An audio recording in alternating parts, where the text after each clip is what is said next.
Всем добрый вечер или уже доброй ночи, в принципе.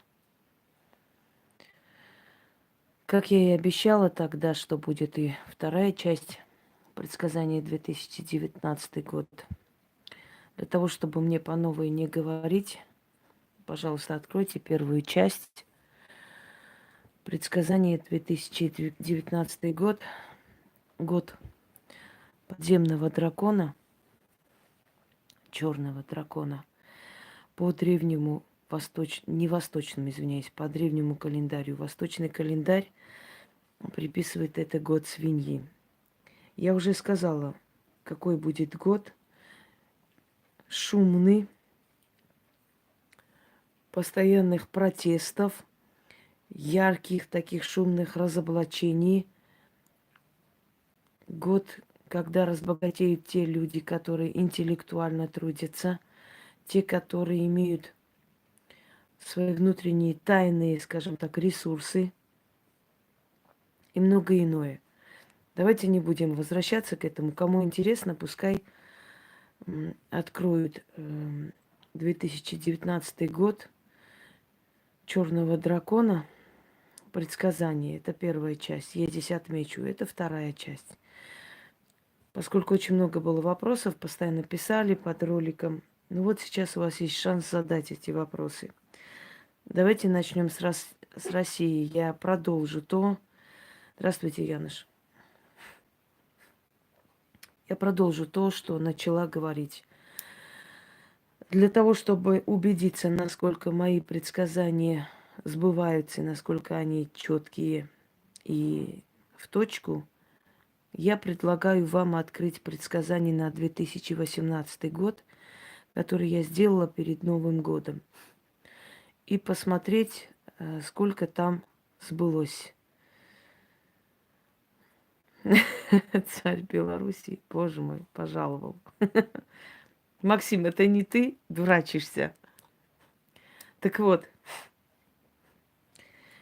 предсказания мои на 2018 год, то есть на этот год, полностью сбылись.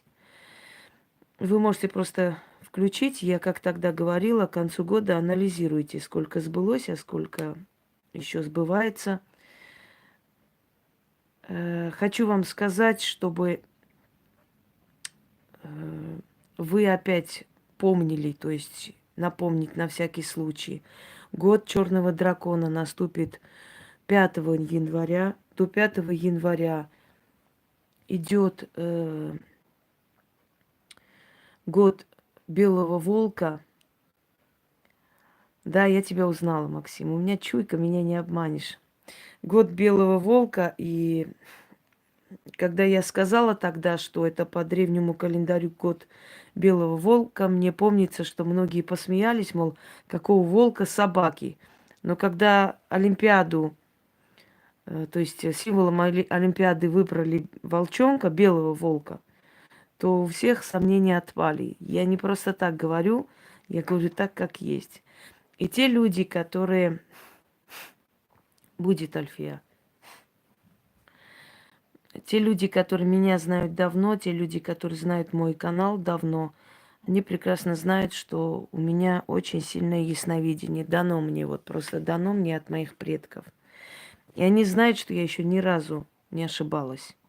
Поэтому все, что я сейчас вам скажу, пусть для вас будет очень серьезным сигналом. И относитесь к этому серьезно. Это не мои слова и мои мысли. Это то, что через меня передают силы, которые невидимы, но которые руководят нашими судьбами. Еще раз вам напоминаю, 2018 год был под покровительством Молоха. Молох, тот самый бог, которому приносили в жертву людей, детей в частности, и отдавали огню. И когда я вам сказала в том году, что будет очень много пожаров, меня никто не слышал, пока не начались. Очень много. В Москве столько всего сгорело. И торговые центры сгорели. Не только в Кемерово, еще где-то сгорело. И до конца этого года будет много пожаров. Поэтому будьте осторожны с огнем в этом году. Очень осторожны. Как встретить год дракона и прочее, прочее, я уже вам говорила в первой части. Пожалуйста, откройте, посмотрите, чтобы я по-новому не начала говорить одно и то же. Спасибо большое. Итак, дорогие друзья, год очень шумный, следующий год. Очень ярких событий, не всегда веселых, не всегда радостных, но год подземного дракона, он идет под покровительством Юпитера. Юпитер или Зевс, он не только поощряет, он еще и наказывает. Юпитер наказал титанов, бросив их в преисподнюю. Год Юпитера будет подземного. Год Юпитера будет годом наказания. Он будет метать молнии налево-направо. И смотрите, не попадитесь под эти молнии. Значит так, 2019 год для России. Обвал 3 больших банков. Люди в панике будут выносить свои сбережения со всех банков, филиалов банков и центральных банков, в том числе, ведущих банков в том числе. Абсолютно тотальный контроль над счетами. Каждый рубль будет на контроле. Вернутся времена обналичивания денег, вернутся времена наличных денег и, наверное, под подушку, в банку и так далее. Мой вам совет. Постарайтесь мало держать наличных, постарайтесь снимать их и копить отдельно. Не держите большие суммы туда, потому что будет обвал 3 очень сильных банков, ведущих банков, и по цепочке захватит. И тогда долгое время люди не смогут ни снимать свои наличные, ни покупать на эти наличные что-либо. Им придется по всем судам ходить, чтобы себе на лечение с великим унижением оторвать от государства. Очень интересный момент, когда люди просто, работая, да, день и ночь, должны еще и отчитываться и просить у них деньги, и еще и объяснить, на что они их берут. Не будет никакой войны с Китаем. Забудьте про эту хрень. Пойдемте далее.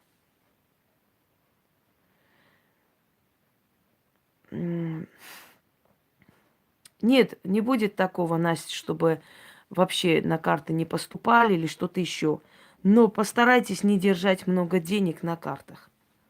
Ну, по крайней мере, на тех картах, которые вам нужны для купли-продажи, как бы потом вообще не остаться в воздухе без куска хлеба.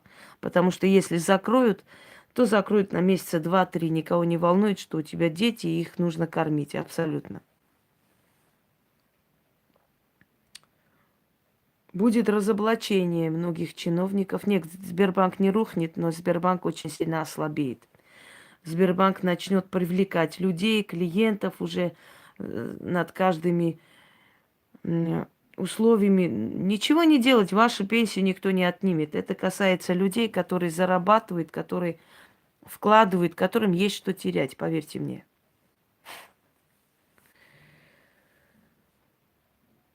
А, 2019 год, будьте внимательны, это начало конца той власти, которая есть в России. Начало конца. Не конец, но начало конца. Очень сильно ослабеет власть. Очень сильно ослабеет власть. И не просто ослабеет, а до такой степени сдаст свои позиции, что уже, скажем, безграмотность, абсурдность, тупость чиновников, ну, просто будет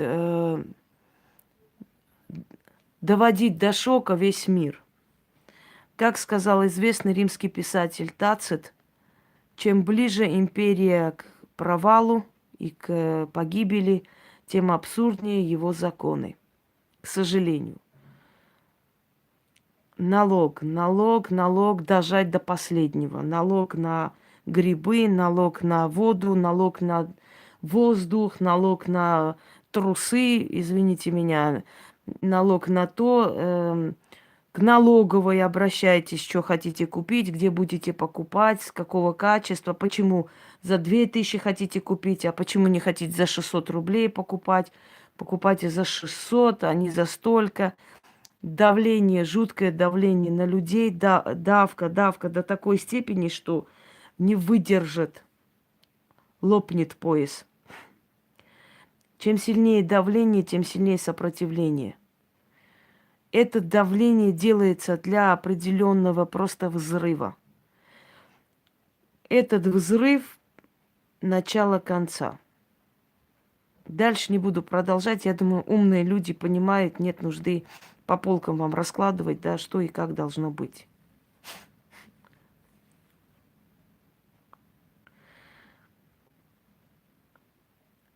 Год напомнит вам лихие 90-е. Год рейдерских захватов. Год просто, как бы подобрать слово, крахов больших компаний. Будут отбирать просто. Не расширяйте свой бизнес в этом году особо сильно. Постарайтесь остаться на плаву. Потому что любой, кто чуть-чуть расширится и будет выгоден, все будет отбираться. Просто. Давка.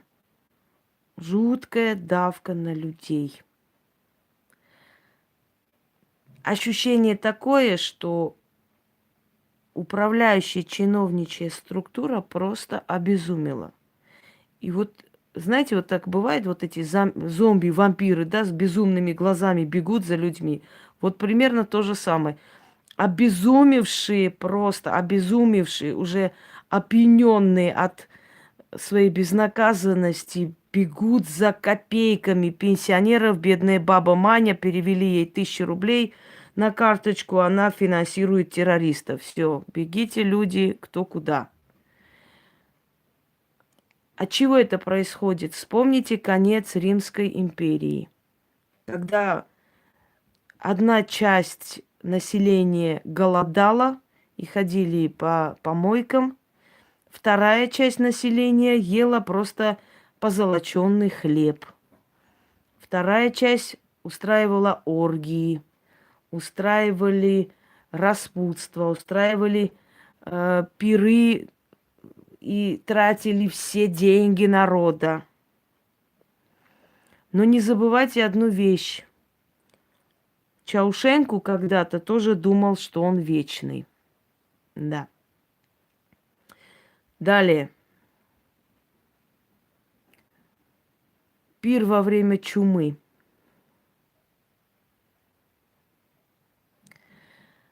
Начнется беспредел абсолютный. О чем мы будем, это уже не твое дело, я тебя не спрашиваю. О грустном мы будем или о веселом. Ясно?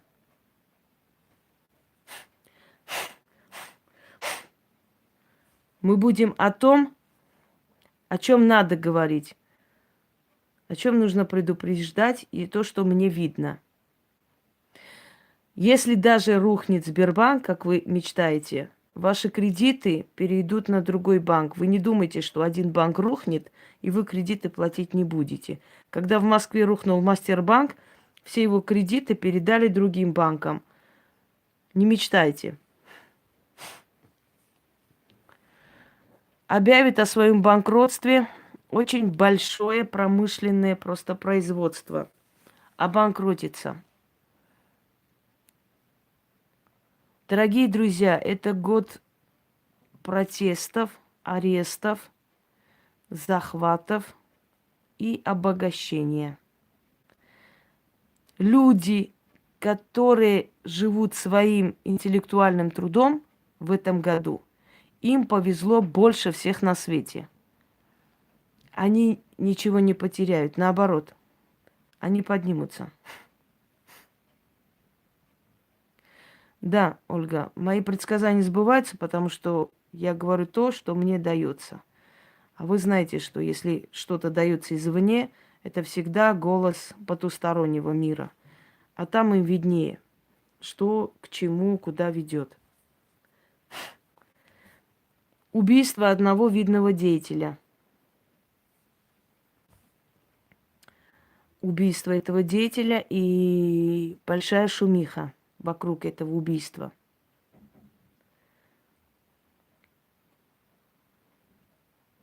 Эм, Отмена определенного закона.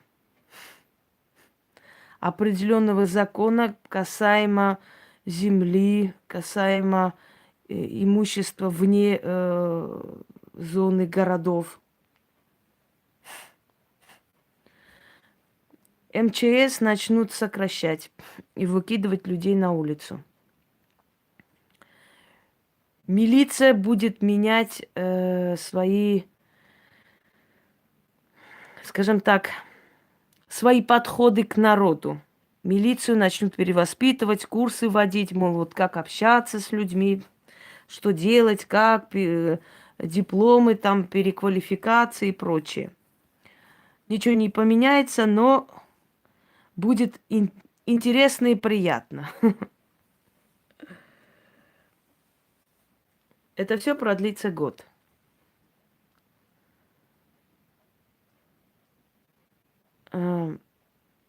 Утешает единственное то, что мало будет автокатастроф.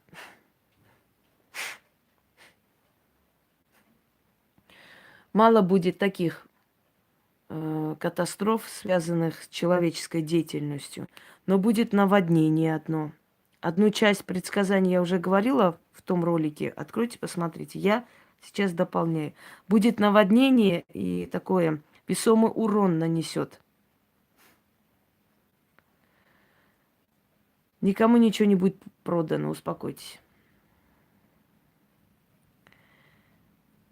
3 вида новых оружий. Люди, радуйтесь. У нас 3 вида новых оружий. Ура, товарищи! Порадуемся и вперед. Эти все оружия уплачивают с ваших налогов. Так что считайте, что вы тоже тут причастны. К великому прикасаетесь.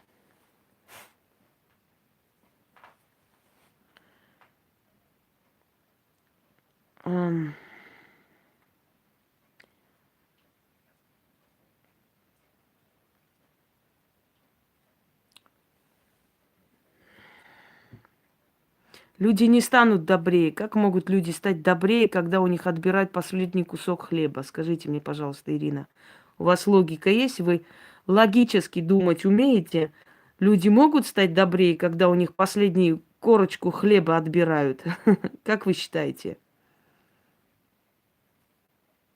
Вот вы и ответили на свой вопрос. Бежать? А куда бежать, Лидия? Куда бы ни убежали, везде одно и то же. Извините за каламбур, тоже дерьмо в разных горшках. Куда вы убежите? Бейся там, где стоишь, говорит поговорка. Вот так и стойте. Европа? Ничего хорошего нет в Европе.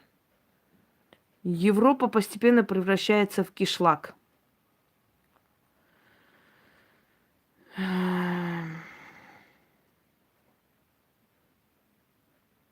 Вот что с Европой происходит. В Европе только 3 страны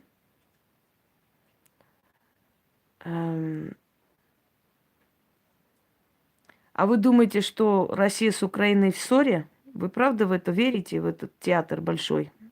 Очень жаль, что вы в это верите.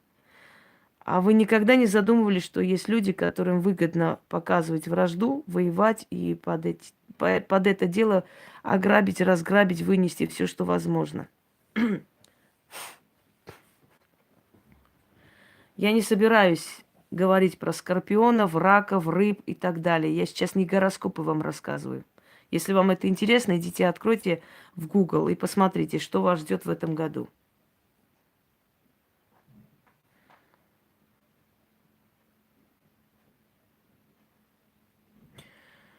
Пока не вкладывайте.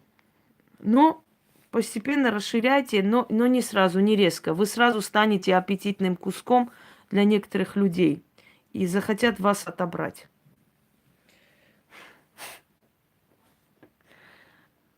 Честно говоря, вы говорите, что ограничения, да, на въезд в Украину, я не вижу этих ограничений. То ли они не войдут в законную силу, то ли они будут отменены, но я эти ограничения почему-то не вижу. Далее.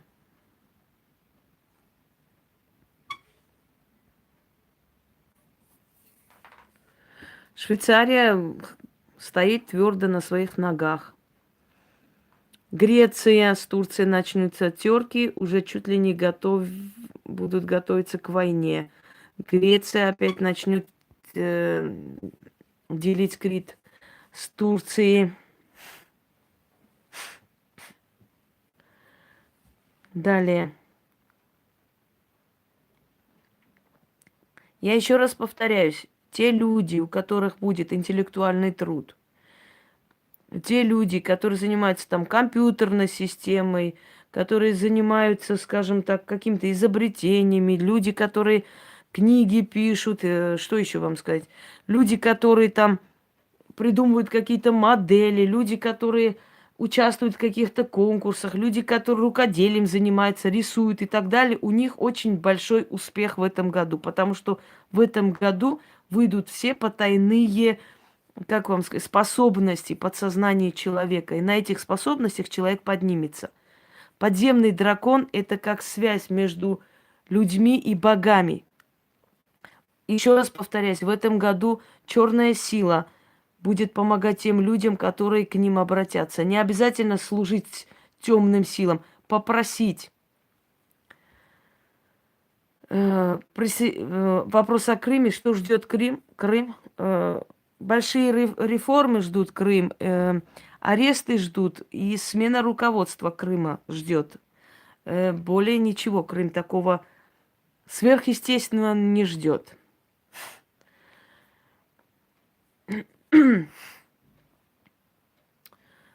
Я не скажу, что рубль обесценится сильно. Рубль пока что так позиции особо сильно не сдает, потому что мы вкладываемся много. Где-то на 3-4 рубля обесценится, то есть 3-4 единицы, извиняюсь, по сравнению с долларом. Доллар поднимется ближе к весне еще раз. Евро нет, евро на этом уровне останется пока. Будет очень абсурдный закон внесен в Думу. Абсурдный абсолютно закон. Будет большая шумиха, и закон не примут. Но он будет внесен. Будет внесен закон, то есть опять в Думу закон будет не внесен, а предоставлен закон о том, чтобы облагать налогами тех граждан России, которые не хотят родить больше одного ребенка. Я же сказала, скоро с наших трусов налог будут брать. Какие мы носим. У кого красные трусы, у того вот столечко. Давайте я вам небольшой анекдот расскажу, такой веселенький. Значит, один царь потратил все свое имущество на всех этих пирах, радостных событиях, в общем, веселился, радовался, там, раздаривал своих жен всякими украшениями. И, ну, деньги закончились. Думает, как бы у народа отжать. Советует со своим советником, визирем, и тот говорит: Ваше Величество, давайте, говорит, налог пусть будет у того человека, кто сапожник. Ну, записали. Так, пусть еще налог платит тот человек, у которого есть ишак дома, ну, осел. Написали. Пусть платит налог тот человек, у которого у чьей жены волосы длинные. потому что она красивая, пусть он за свою ее красоту платит налог. Написали. Еще пусть платит налог человек, который лысый. Написали. Начали ходить по народу, значит, собирать налог. За это налог, тот лысый налог дал, у того-то жена с длинными волосами красивая, налог отдай. У кого-то ишак есть налог, у кто-то там сапожник, дай налог и так далее. А налог одним золотом. Значит, ремонт тоже интеллектуальный труд, помимо физического, поэтому их не коснется. Значит, пошли к одному мужику, в дверь стучаться, выходит жена, красивая такая, с длинными волосами. Он такой, значит, этот сборщик налогов. Ну-ка, позови-ка своего мужа. Муж выходит, он говорит, слушай, у тебя такая жена красивая, с длинными волосами, ты налог должен платить 1 золотой. Он такой, как же ж 1 золотой? Я же всего лишь сапожник, у меня столько денег нету. А, ты еще и сапожник. Очень хорошо. 2 золотых. Еще за то, что ты сапожник, 1 золотой даешь. Он такой, боже мой, что ж мне делать? У меня хозяйства-то особо нет, один ишак там вот и все. А у тебя еще ишак есть. Очень хорошо, 3 золотых. Записали. Мужик шляпку снял, я, значит, стукнула пол, мол, фу, ты смотри, что творят-то. Да ты ж еще и лысый. 4 золотых. Все, давай, мужик, гони бабки. То есть, понимаете, так попадется, что среди нас будет и лысый, с ишаком, сапожник, с красивой женой. И тогда будет вообще хорошо.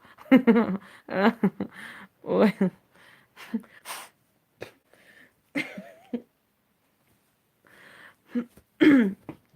Пойдемте далее. Будут ли изменения во Франции после революции желтых жилетов? Ивана сменит Петро. Никаких изменений таких особых не ждите, кроме таких, как вам сказать, показных, показушных. В Турции будут волнения, в Турции начнется новая волна с курдами. Новая волна. Будет 2 теракта в Турции.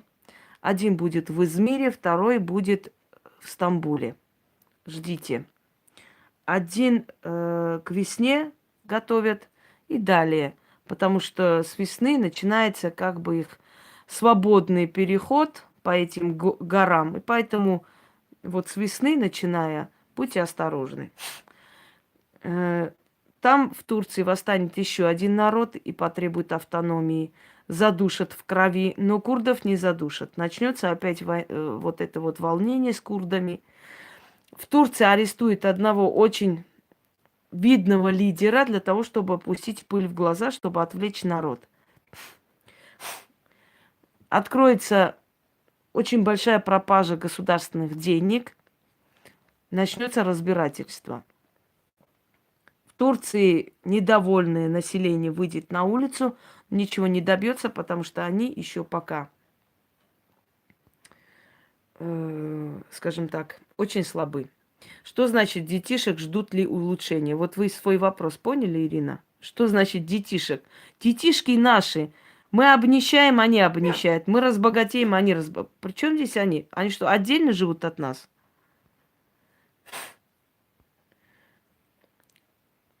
Рэкет начался. Я вам еще раз говорю, дорогие друзья, мне, конечно, не хотелось бы, мне бы хотелось очень приятные, хорошие, веселые вещи говорить, но 90-е годы вам покажутся сказкой. Абсолютный беспредел местных чиновников. Абсолютный, знайте это. Поэтому ничего, не удивляйтесь, не пытайтесь добиться какого-то там результата. Не будет результата. Сохраните свои жизни, жизни своих близких и родных. Отдайте все, что попросят. Им это боком выйдет, но вы себя спасете, потому что абсолютный беспредел, власть очень сильно ослабла и отпустила бразды правления полностью. Страна сейчас на автопилоте. Сама с собой управляется. Простым рабочим, Как были простыми рабочими, так и будете. В Швеции начнутся проверки тем, кто безработный, но живет, откуда средства и так далее. В Швеции будет проверки, ожесточение, регистрации. Может быть, многих вытворят. Те, которые на полулегальном положении там живут. Да, как сказал товарищ Сталин, жизнь становится интереснее, жить становится веселее. А что будет с Украиной? Что есть, так и будет. Пояса тяните потуже. Налоги платите тройные. И ждите перемен. Что я хочу сказать? Там аппарат новый чиновничий образовывается абсолютно от близких родственников. Клановые просто. Украина сейчас правится просто кланами. И ждать особо хороших перемен не приходится. Бездарные политики пришли к власти барыги, бандюганы 90-х и тупые спортсмены. Все. Казахстан. Казахстан потихонечку готовится попрощаться с Аксакалом. Аксакал ваш считает, что он будет, потом его сын, потом его внук, правнук, и вот так вот до 7-го колена. Очень жаль его, конечно, разочаровывать, вашего Акыма, или как там его, в общем, великого Каа. Но дни его сочтены. Во-первых, ему недолго жить. Как только его не станет, в этом году не скажу, но уже начинается. В этом году начинается конец всех засидевших лидеров СНГ. Дорогие друзья, в этом году начинается их конец. То есть потихоньку яма открывается, и они проваливаются друг за другом. О чем я хочу сказать? Ослабели они очень сильно, чрезмерно засиделись. Никаких перемен нет, и провалили ту внешнюю, внутреннюю политику, которую вели, к сожалению. Нет, свержения не вижу, к сожалению. Я не вижу свержения ничьей власти в этом году. Нету этого. Но начало конца есть. Ослабление, да такое расшатывание есть. Вот как зуб расшатывают, потом снимают. Пока что расшатывание, дорогие друзья, не дали.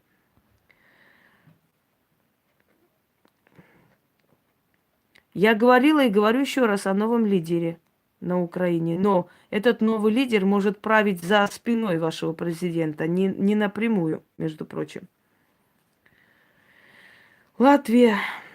Обострение отношений с Россией. Унижительное положение русского населения в Латвии. К сожалению, России вообще не до русских.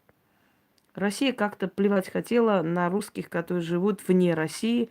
И никакой помощи, и никакой поддержки, и никакого, как вам сказать, ну, не о чем тут говорить. Но если тут посла России в Турции просто убили человека, когда убийство посла – это позорище на весь мир, и никто ничего не сказал, и с Эрдоганом десны целовались. О чем вы? Когда сбили летчика и мочились на его труп, и после этого ничего не было сделано, то о каком уважении к нашей стране может быть идти речь? Когда за одного капрала Израиль кинул танки и просто подровнял сектор Газа. И нормально, потому что он сказал, за одного своего солдата буду мстить очень жестко. И больше не делают, они боятся. Вы знаете, как в Израиле борются с терроризмом? Я вам скажу, любой, кто зашел в школу, там кого-то убил, любой, кто там пошел взрывать себя и так далее, узнается, где он живет, где его родня. Кидают танки и сравнивают с землей весь квартал, всех его родных. Никто не думает, вот эти родные, бедные, несчастные не виноваты, им плевать. Когда ты идешь убивать чужих детей, знай, что придут убивать твоих. Вот и все. И я хочу вам сказать, дало эффект, прекратилось. Там было сказано, с террористами никаких переговоров идти не может и невозможно. Все, прекратились эти все дела. Почему? потому что жестко взялись, понимаете? А здесь просто пальцем так пригрозили. Нехорошо нашего посла вот так убивать, некрасиво. И пошли дальше. Ну, о чем речь? Вы ждете какое-то уважение к нам? О чем речь вообще? Что мы сделали? Летчика сбили, помочились на труп, посла убили, просто открыто выстрелили в человека. И никто ничего не потребовал ответа. Дальше нас будут уважать? Не знаю. Выводы сделайте сами. Боюсь, что мумию не похоронят. Религия при всей своей жесткости, при всей своем нытье, при всех своих просьбах о введении законов, там, защиты чести, достоинства патриарха, не знаю чего, при всем этом религия очень сильно просто ослабеет. Очень сильно ослабеет. ЮАР, в принципе, ЮАР особо таких потрясений не ждет. Единственное, что туда ведут ожесточение, потому что хлынули туда новые партии то беженцев, то ближайших этих населения стран, бедно живущих. И вот там будут снова ограничения, снова усиление, контроль. Вот, поднимутся цены, запретят частные эти сафари и зоопарки, ожесточат определенные, в общем, связанные работы с природой. Так особо страшных потрясений нет. Ну, один банк развалится там. Один такой весомый банк сдаст свои позиции. Лидер одной страны погибнет. Погибнет вот внезапно. Будут подозревать то покушение, то еще что-нибудь и так далее, но погибнет лидер одной страны, очень сильную шумиху это поднимет. Скандалы, это год скандалов, шумов, значит, обвалов этих, как вам сказать, протестов, но в то же самое время это год, когда человек своим интеллектом, своей изобретательностью и трудом может резко подняться. Это тоже есть. Год, когда темная сила особенно готова защитить людей, те, которые к нему обратятся.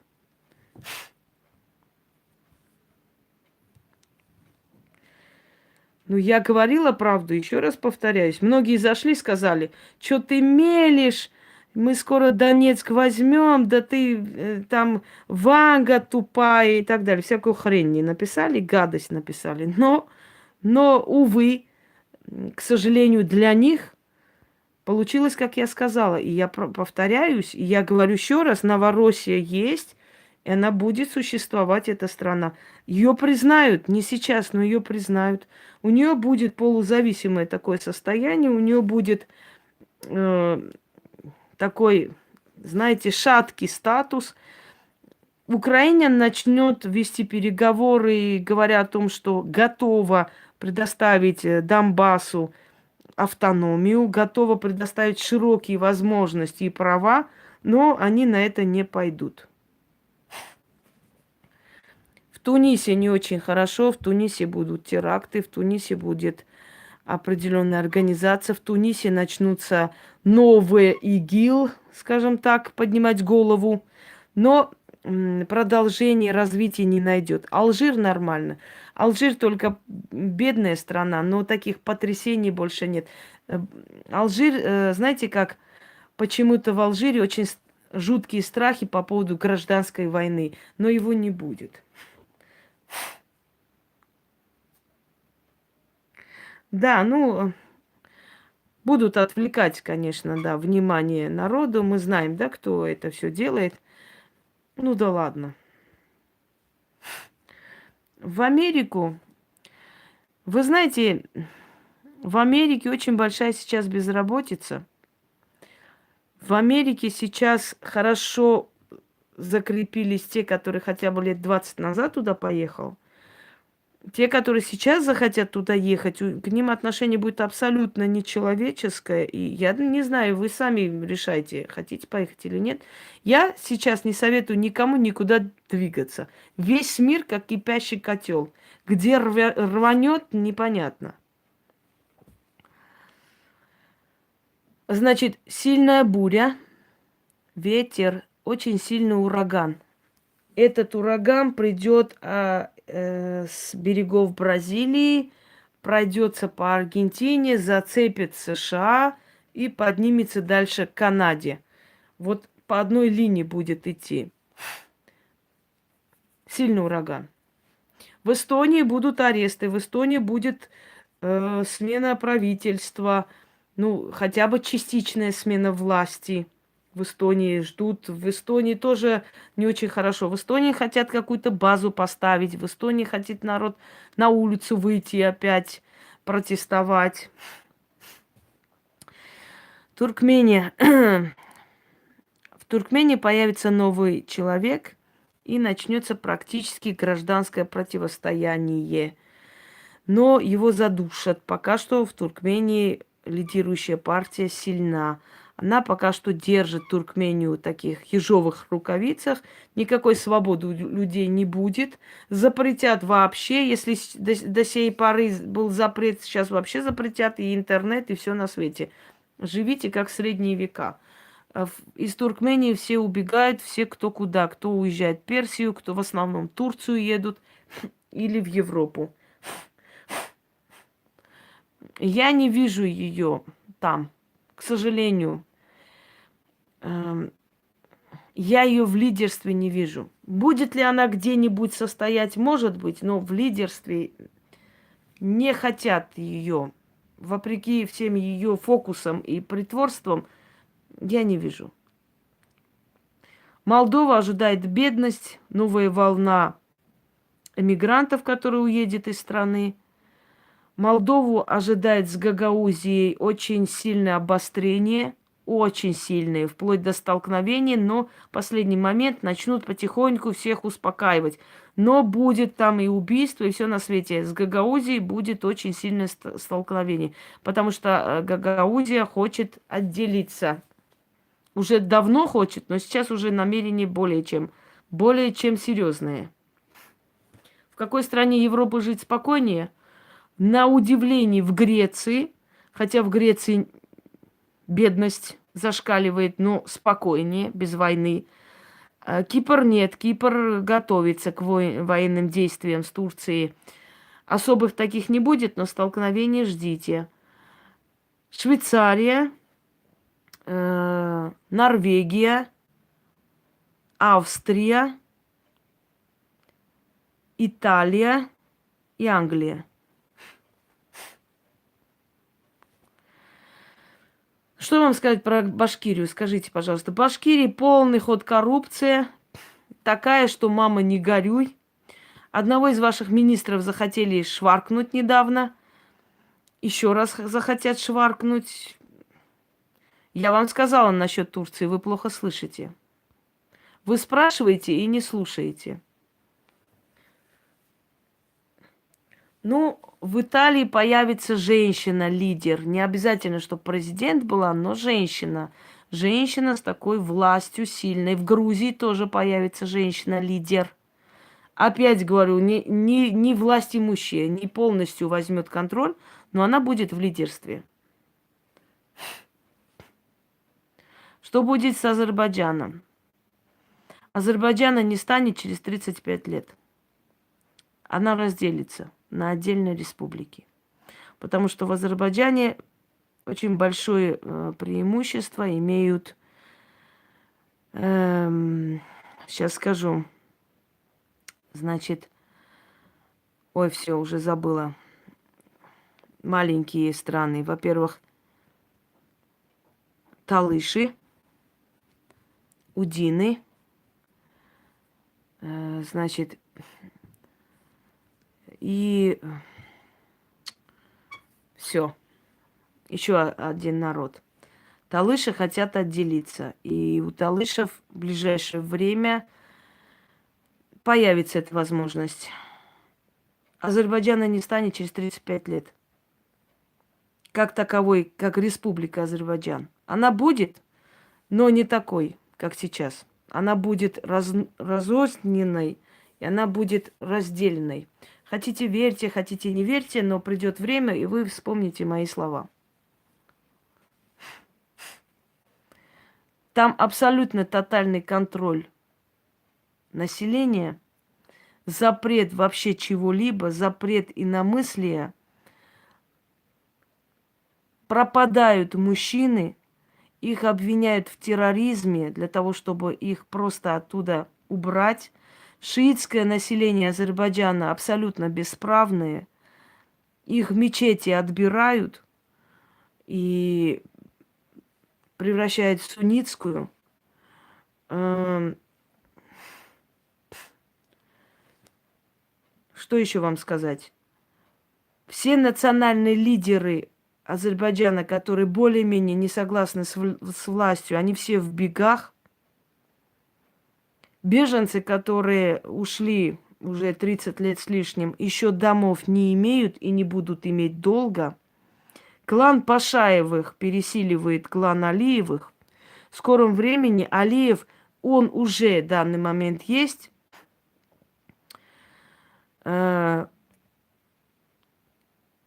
Клан Пашаевых в лидерстве. И Алиевы уже боятся клана Пашаевых. Если кто не знает, Пашаевы – это родственники жены Эльхама Алиева, Мехрибан Пашаева. Они захватили полностью власть, прокуратура, МВД, везде Пашаевы. И в данный момент жена Алиева имеет больше власти, чем сам Эльхам Алиев. Поэтому все ведет к этому.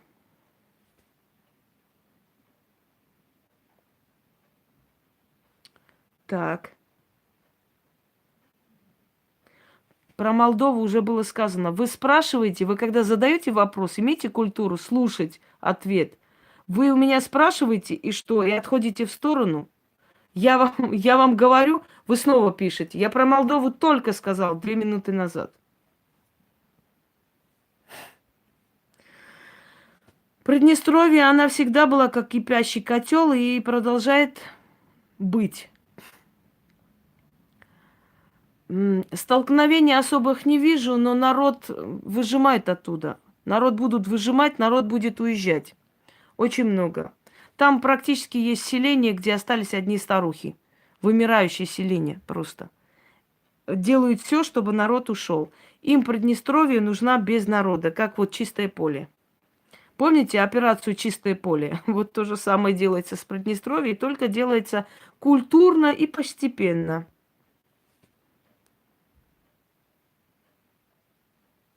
Добрый вечер. Батька? Я боюсь, батька тоже недолго будет жить.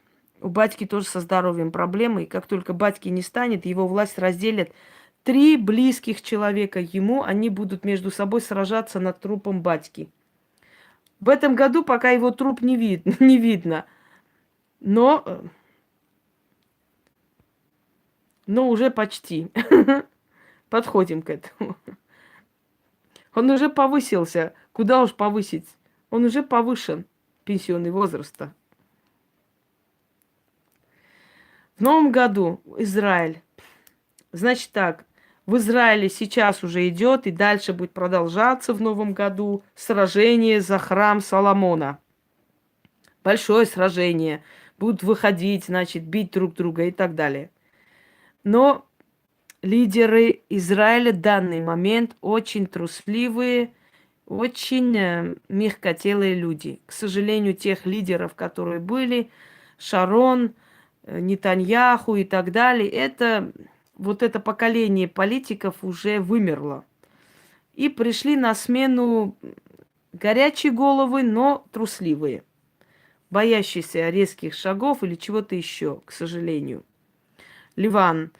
Ливан пока спокойно. Ливан решил свой вопрос. Будут волнения, будет попытка подрыва всего того, что добился Ливан. Но Безуспешно. Ливан устоит. И Сирия устоит. С Азербайджаном я уже сказала, что будет. 2 минуты назад перемотайте потом и услышите. Кавказ. Обострение ситуации между ингушами и чеченцами для того, чтобы отвлечь их внимание. Обострение ситуации начнется между ингушами и осетинами. Но недолго. Это недолгий вопрос, можете не переживать.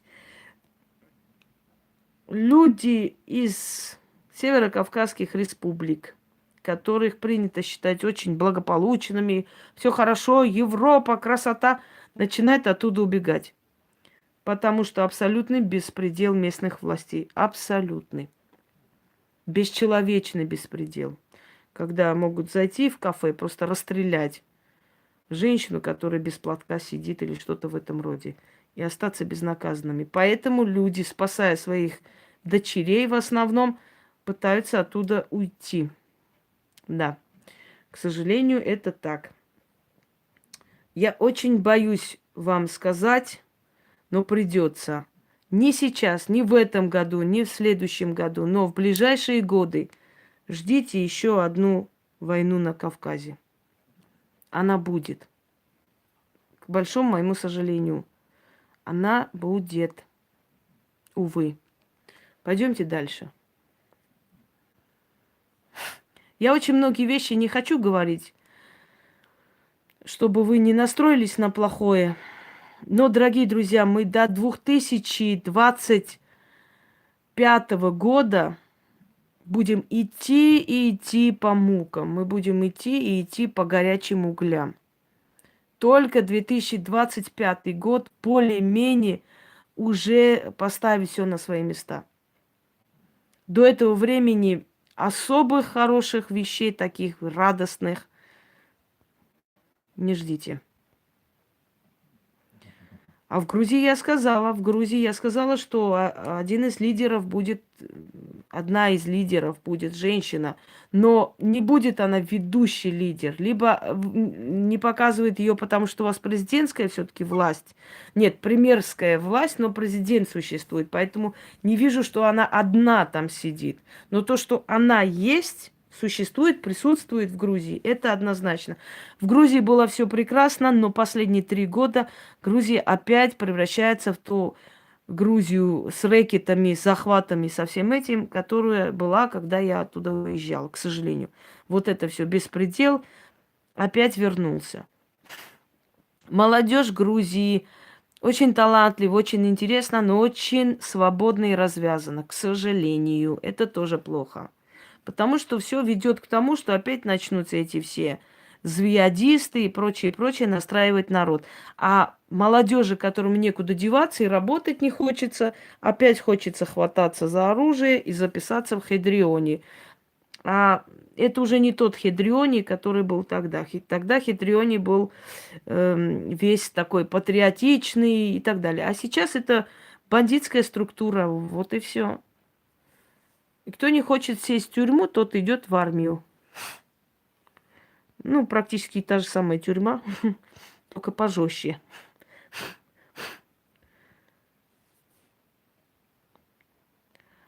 Нет, Наталья, не повлияет, можешь не переживать.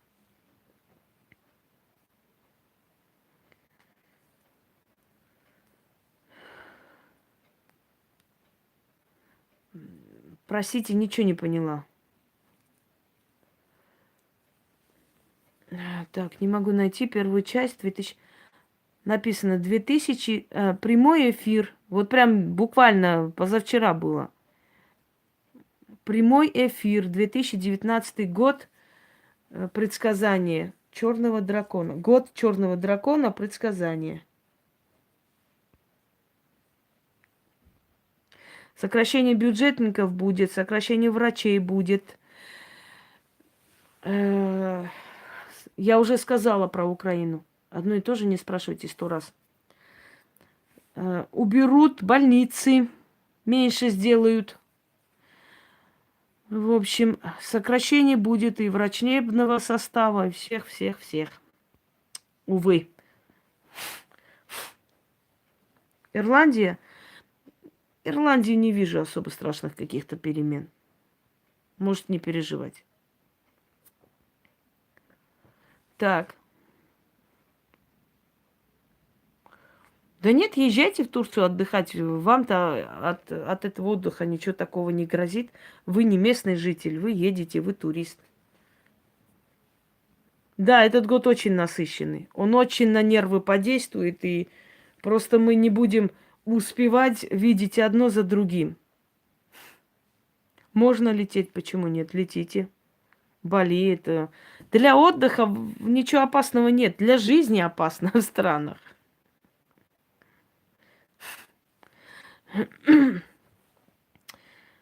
Болгария. В Болгарии начнется новая реформа. Я вижу новую власть в Болгарии. Здравствуйте, Роза. В Болгарии новая власть. В Болгарии якобы возьмутся за наркоконтроль, прямо серьезно, за преступные организации. Новый придет лидер, который будет, в общем, пропагандировать вот это все. То есть чистоту нации и прочее, но это все будет просто на словах. Дальше слов, к сожалению, не пойдет. В Испании безработица, в Испании бедность. В Испании бедность, в Испании закрытие фермерских хозяйств, в Испании закрытие ресторанов, в Испании бедность. Греция уже сказала вам, что будет. Оно уже утверждено. Даже если официально не утверждят, то будут делать все, чтобы пенсионеры вымерли раньше времени, чтобы им не платить. Присоединиться ближайшее Подмосковье, но не быстрыми темпами. В принципе, за 3 года присоединится почти все ближайшее Подмосковье. Что ждет Кавказ, было сказано уже. В Германии начинает уже ограничение оттока беженцев, начинает отправка их обратно в страны. Но в то же самое время пока еще там не все спокойно. Ну, Бурятию. Вот теперь сейчас по отдельным регионам и городам, и райцентрам буду рассказывать. Ну,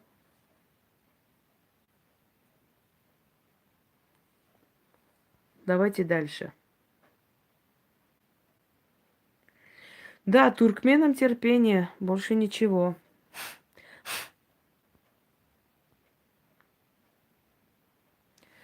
Россия будет существовать долго. Я вижу такое, знаете, опасность для власти России и для чиновничьего аппарата, но не для России. Она постоянно возрождается, как птица Феникс. Так что про Южную Корею сказано было уже в первом ролике. Что ждет Армению? Армению ждет новый лидер, очень сильный.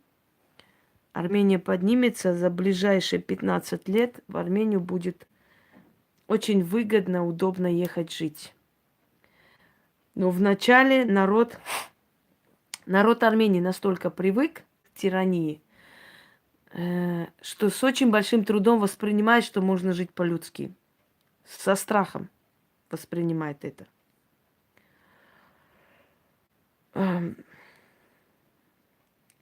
Будут и запреты в Армении, будет и наоборот открытие. Жесткая рука будет править Арменией. Ждите аресты, ждите закрытие каналов некоторых, ждите закрытия некоторых передач, запрета полностью этих передач и пропаганды, там всякого насилия и прочего. Ничего, Аршалусь, ничего, мы и не то прошли, недолго. Мы тысячелетия проходили, тут 35 лет это фигня. Терпите, терпите.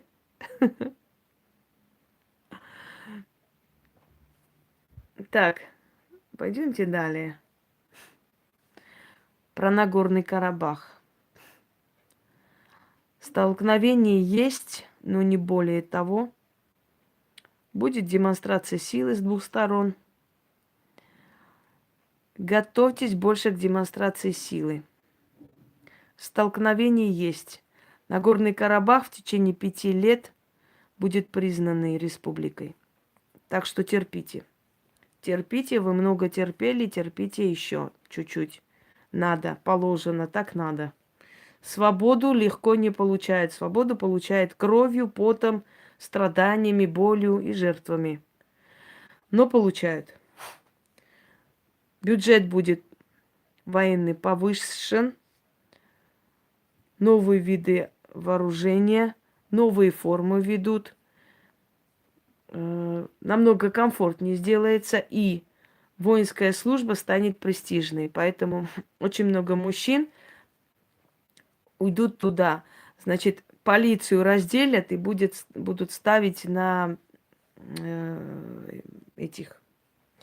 Что касаемо того, случится ли в Нагорном Карабахе переворот. Переворот не скажу, но смена случится. Смена лидерства случится, и лидеры начали бояться народа. Очень начали бояться, потому что чувствуют, что сценарий Армении может там повториться. Наглость немножко обуздали. Будут ли жертвы? К сожалению, будут, но не так много. То есть следующий год не год жертв и смертей. Следующий год – год потрясений больше в моральном плане, понимаете? Шумихи много, нервотрепки много, но мало вот именно катастроф, катаклизм таких. Вот я уже назвала несколько, перечислила, и все. А таких вот жутких катаклизмов природных стольких нет. Больше шумихи именно эмоционального взрыва людей. Устали люди, устали страны, они хотят перемен. Хадижа, я уже сказала, потом перемотайте и послушайте на Кавказе, что будет.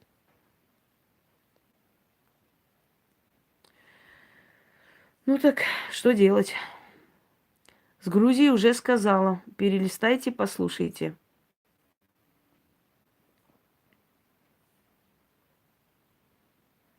Грязные выборы закончатся тем, чего вы боитесь. Вот мой сказ.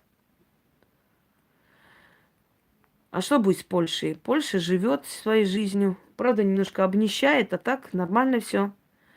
Там тоже перемены власти начнутся, но местные власти, губернаторы, может быть, или как там, местные депутаты, градоначальники, много местных властей. Можно ли покупать дом возле кладбища? Я мечтаю об этом, не знаю, как вы, но моя мечта такая. Если вы знаете такой дом, скажите мне, я куплю. Я вам серьезно говорю. Мне даже на кладбище ходить не надо, с окна прямо скажу, кину туда откуп. И все.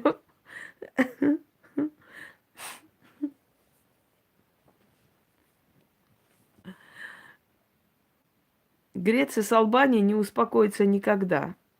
Просто в этом году будет больше моральной давки, чем потери жизни, в отличие от других лет. Что ждет Кавказ, 500 раз сказано. Все, хватит одно и то же спрашивать. Узбекистан. Эх, Узбекистан новые потрясения ждет. Узбекистан никак не найдет своего лидера, такого хорошего, достойного, который будет править. Один был, вытащили из тюрьмы, поставили президентом, опять клановое началось. В Узбекистане очень большой отток людей уходит оттуда работать в другие страны. Большой процент разводов, большой процент беззакония. Опять в Узбекистане власть слабая, к сожалению.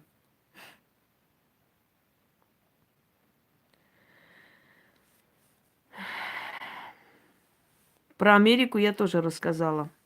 И про Францию я рассказала. По всем деревням не будем сейчас ходить. Все кишлаки и аулы не будем перечислять. Про Казахстан тоже сказала. У меня большая просьба, потом не пишите, пожалуйста, под роликом, а скажите про то, а скажите, это прямой эфир, отвечаем здесь всем. Вот тут. Дальше не идем. Скажите, вы ролик даже не смотрите, уже внизу пишите вопрос. А скажите про это. А про это уже сказано было. Откройте ролик и посмотрите. Вот и все. Не угрожает Китай Сибири, успокойтесь, не угрожает. Китай никому не угрожает. Китаю сами ваши чиновники продают и эти кедровые леса, и все остальное. Он-то не угрожает, просто там власть слабая. Вы что думаете, что если бы местные власти охраняли, какой-нибудь китаец бы перешел в наше море или пришел бы в наш лес убивать наших тигров? Конечно, нет. Неужели вы не понимаете, что рыба гниет с головы, что чиновники продажные, они деньги берут за то, чтобы закрыть глаза на то, как они придут и будут убивать этих тигров амурских. Это местные власти, поймите, местные.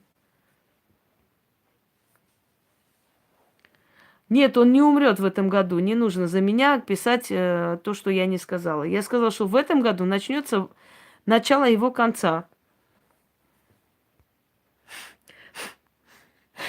Ой.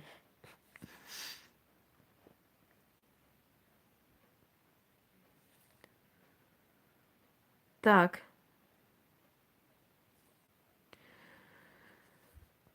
Дальше.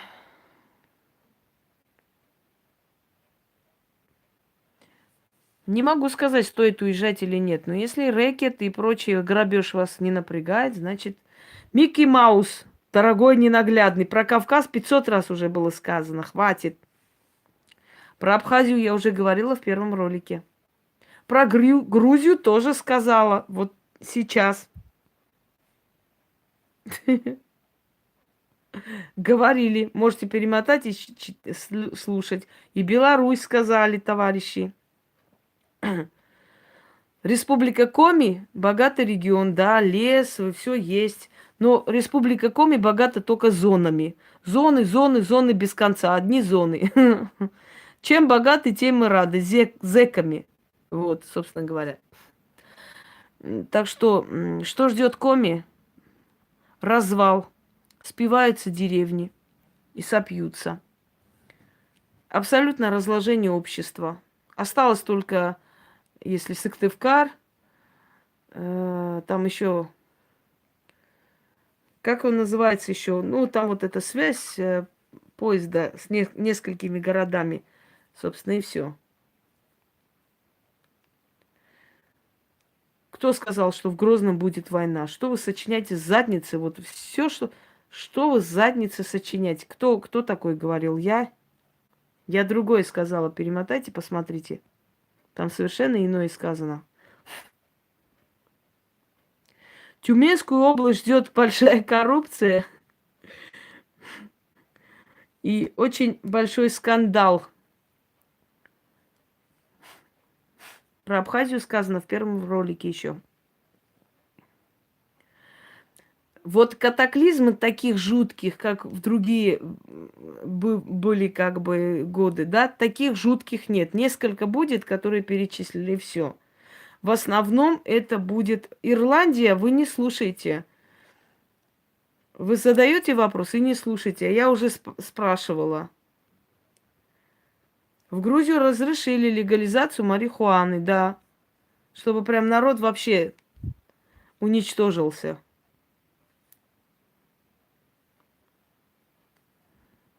Сказано уже об этих странах. И Германию сказали. Ну вот давайте сейчас все райцентры перечислим. Про Санкт-Петербург, область, что будет. А общая Россия. Петербург это не Россия или это Конго?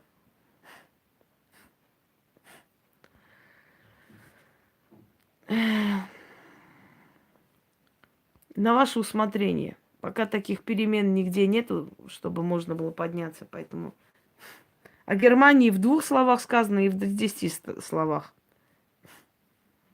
Да. В этом году примерно одинаково будет во всем мире. А что хорошего, я уже сказала. Кто хочет видеть хорошее, он и хорошее увидел. Очень много. Пока народ будет драться, Пока будут эти митинги, протесты, крики, развалы банков и прочее, прочее, вы под эту шумиху можете очень хорошо заработать и подняться своим умом, потому что будет не до вас. Ясно? В Испании сказано было и очень подробно.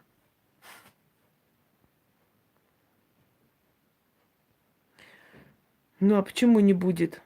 Будет спокойно. В Северной Америке с чего не будет. Ой. Канада имеешь в виду? Канада это единственная, наверное, страна, которая более-менее крепко будет стоять на ногах. Нет, не изменится. А от туркменского батьки появится новый человек, который захочет его свергнуть. Я уже говорила. Но у него, к сожалению, пока ничего не получится. Война в Донецке давно прекращена. Уже отдельные нападки. Про Армению уже сказали и очень подробно. Перемотайте и послушайте. И про Турцию, Мерьем, уже я сказала 50 раз и очень подробно. Перемотайте потом и послушайте. Хорошо? Мы уже говорили про все. Дальше пойдем. Уже сказано про Польшу тоже, представляете? А что ждет Россию? Ой, боже мой, проснулись. И про Армению было хватит одно и то же спрашивать. Все, я больше не буду говорить.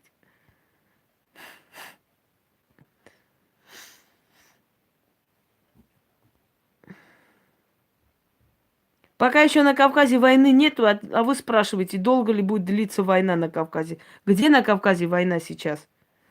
Вы где живете? На какой планете? На Кавказе сейчас нет войны. Как она может длиться, если не существует пока еще? Слава богу.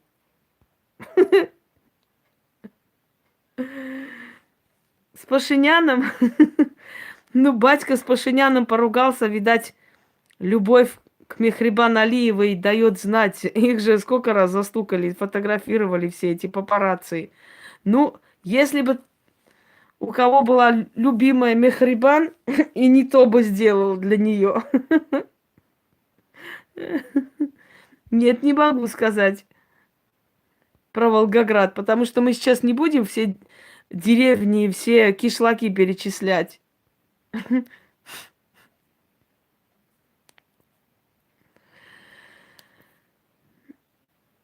Прикроют, Сурен, и сериалы прикроют, и очень много прикроют, и рабизные певцы не смогут петь на этих сценах. Про Турцию уже сказала, перемотайте и послушайте. И про Латвию тоже. Это не ангел смерти, это стражник. Ангел смерти совершенно другой. Ангел смерти, он с черными крыльями. А здесь вместо крыльев, если видите, мечи. Это стражник. Опять, долго ли будет длиться война на Кавказе? Дайте мне кто-нибудь сковородку, я эту Микки Мауса прибью там. Где война на Кавказе? Где она? Где существует война? Что такое материнское проклятие? Откройте и смотрите тему. А не сюда суньте свой вопрос. Про Крым тоже сказали уже. Да что ж такое, а? Нет, не пожалуйста. Франции уже давно сказано. Я 50 раз не хочу говорить одно и то же. Все, больше не слушаем. Перемотайте полностью этот ролик и услышите все, что вы хотели услышать. Потому что я обо всех этих странах рассказала. Есть первая часть, называется...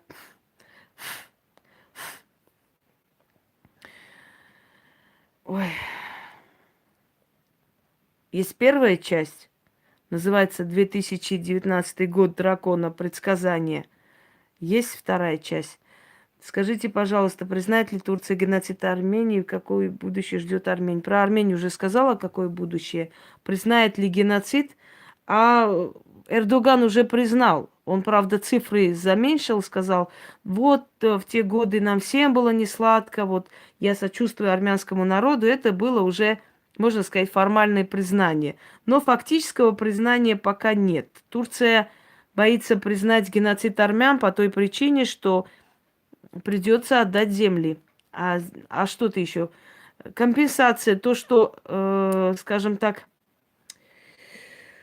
признали геноцид евреев, так это ж они евреям были должны всего лишь деньги, а здесь армянам должны земли, понимаете? А земли как ты отдашь? Куда ты население денешь свое? Что с ним сделаешь? Это ж не Ариэль Шарон, чтобы приказать, чтобы убрали оттуда население и пришли армяне, да, и вот колючую проволоку натянули и отдали армянам. Вот как они будут делать? Найдут ли препарат от рака ученые? Этот препарат давно существует, просто очень выгодно, когда есть рак и население сокращается. Рак – это всего лишь грибок, который образуется из-за стрессов. Спасибо. Татарстан. Татарстан превращается в маленькие Эмираты. Татарстан начинает больше и больше принимать всяких иностранных, скажем так, меценатов. Татарстан начинает больше и больше приходить к методам, к радикализму. И Татарстан еще раз заявит об отделении. Быстро придушат, но заявит. Так, дальше пойдемте. Ого. Что же это было-то? Погасло. Нет, я не хочу в президенты. Это не мое. Альф. Тут нужен человек либо бессовестный, либо безбашенный. Я ни тем, ни этим не являюсь. С органами местного самоуправления в сельских поселениях, я вам сказала, 90-е годы вам покажутся веселой сказкой.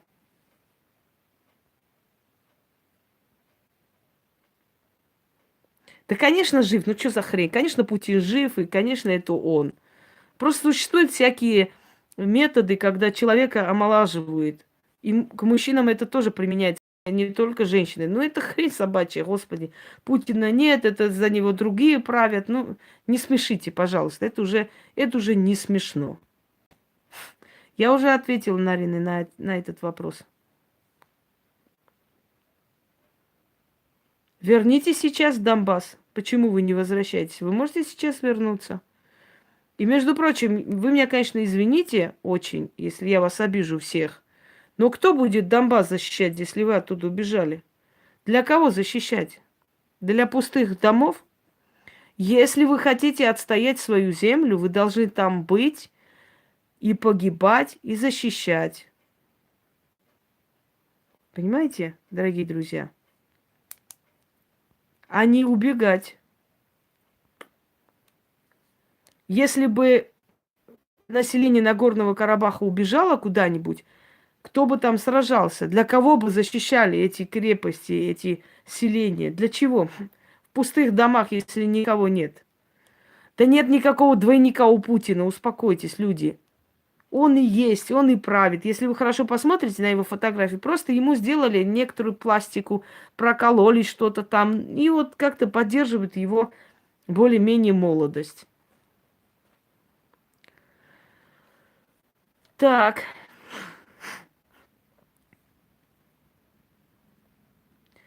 Уже сказано.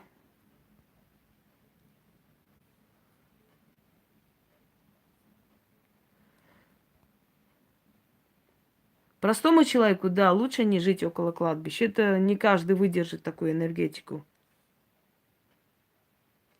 Про Карелию уже сказано в первой части. Доброй ночи.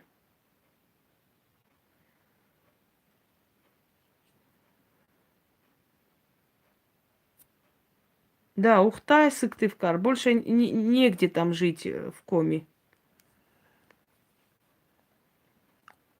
Катар тронут. Бахрейн тронут. Катар будет изгоем. Еще хуже, чем был.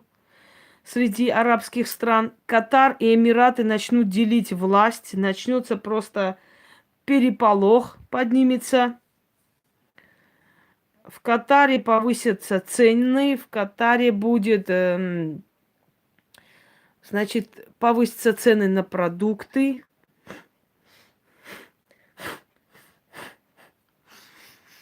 Ой. В Ингушетии ждет волнение очередные и очень нехорошие.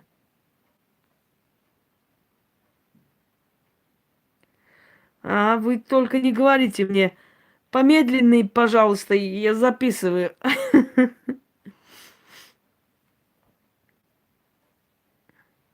Не будет пока криптовалюты в будущем, пока еще отдыхайте. Нет, не ждут, Натальи, такие ужасные, которые я говорила. Тверская область, задница никогда не вылезет, потому что в этой заднице ей очень уютно и хорошо. Там легко грабить народ.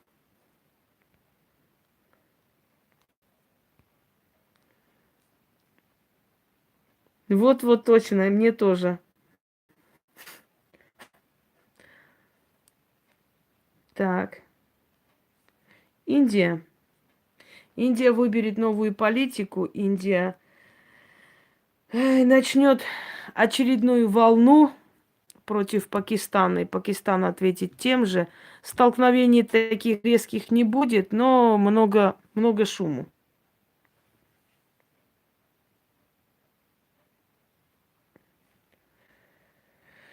Как снять денежный блок самому? А как по башке, по кирпичу получать самому не хочется, нет?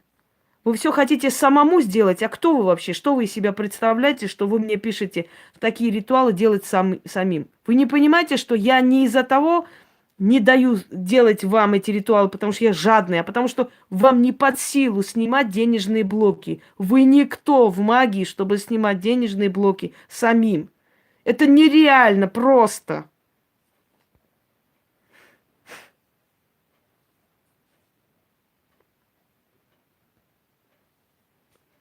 Пошла вон, чмо безродное, как кто там ходит, тявкает. Германия было сказано. Перемотайте и почитайте еще раз.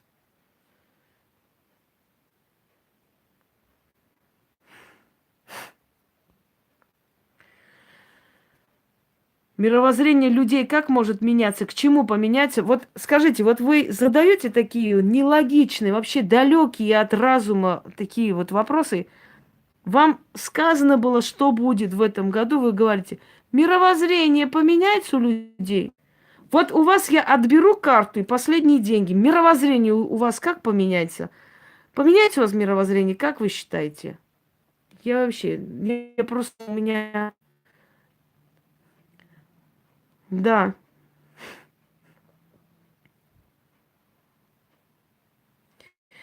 Анна, если вы хотите узнать, откройте первую часть и посмотрите. Вы вечно задаете какие-то непонятные вопросы. Я устала на них отвечать. Про Грецию, про все остальное было уже сказано. Все. Ой, боже мой. Слушайте, а Башкирия не Россия, нет? Это что, Италия?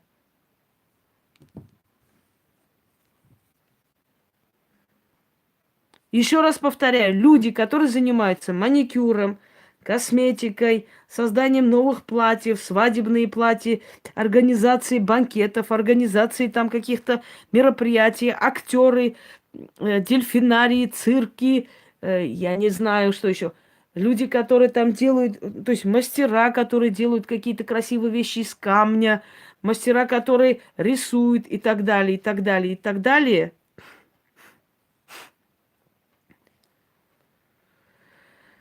Я ничего не поняла. Напишите мне лично. Вот эти люди, писатели, артисты и прочие, эти люди преуспеют, потому что сейчас год, когда человек может своим интеллектом, своим мастерством заработать и подняться. Что? 10 лет назад мне было показано, что Ванга передала свой дар Хинкей, ни одного упоминания этого имени нигде нет. Что за херню вы несете? Что значит мне было передано или показано? Кто вы есть, чтобы вам было показано, кому Ванга что передал? Кто вы вообще? Что вы себя представляете, чтобы такие заявления делать? Громогласные. Хватит уже, стыдно.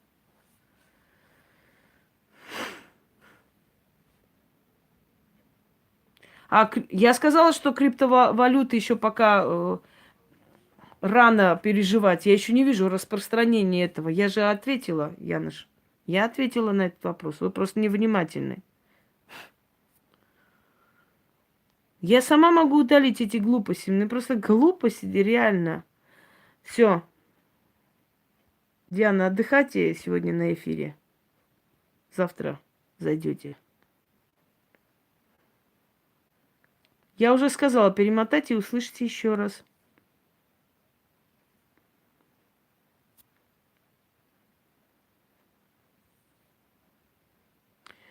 Да, обучающие курсы, массажи, вот эти маникюры, я не знаю, какие-то, знаете, изделия из камней, какие-то изделия из разных металлов. Вот как хотите. То есть все, что касаемо интеллектуального труда, творчества человека, оно принесет ему прибыль. Еще раз говорю.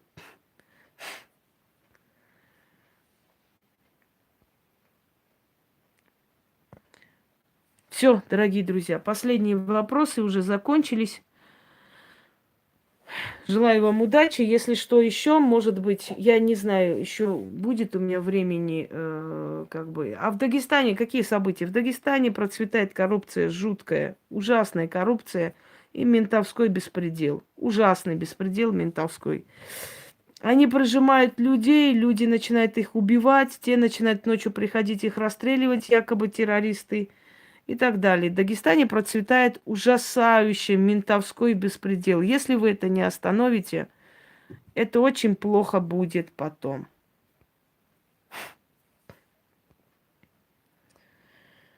Так.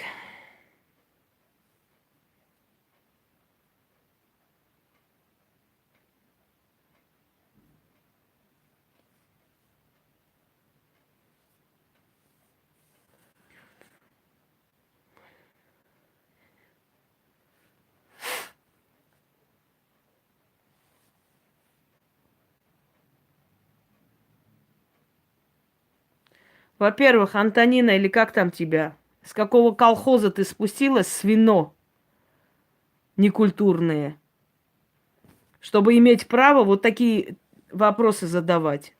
Тебя никто не учил, что есть «здравствуйте», «пожалуйста» и так далее, нет? В вашем Кукуевске об этом не сказано? Смотри на них. Зашли как это, у себя домой и топчутся.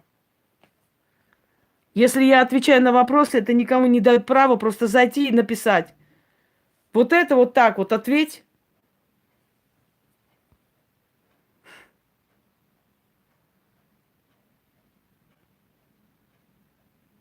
Вообще оборзели.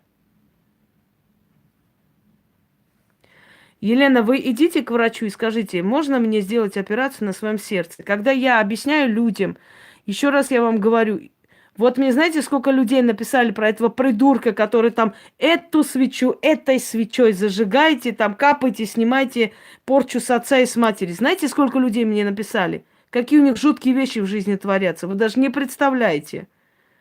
А он говорит, делайте, снимайте порчу с отца, с матери, с дочери.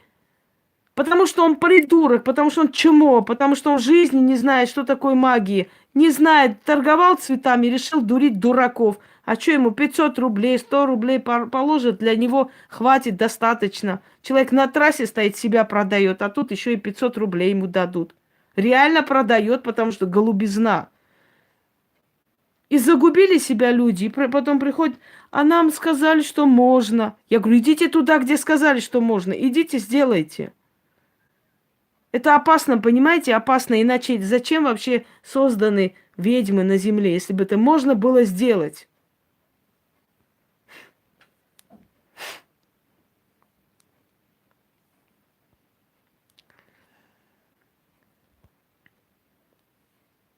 Все, дорогие друзья, включите, переварите эту информацию. Еще раз.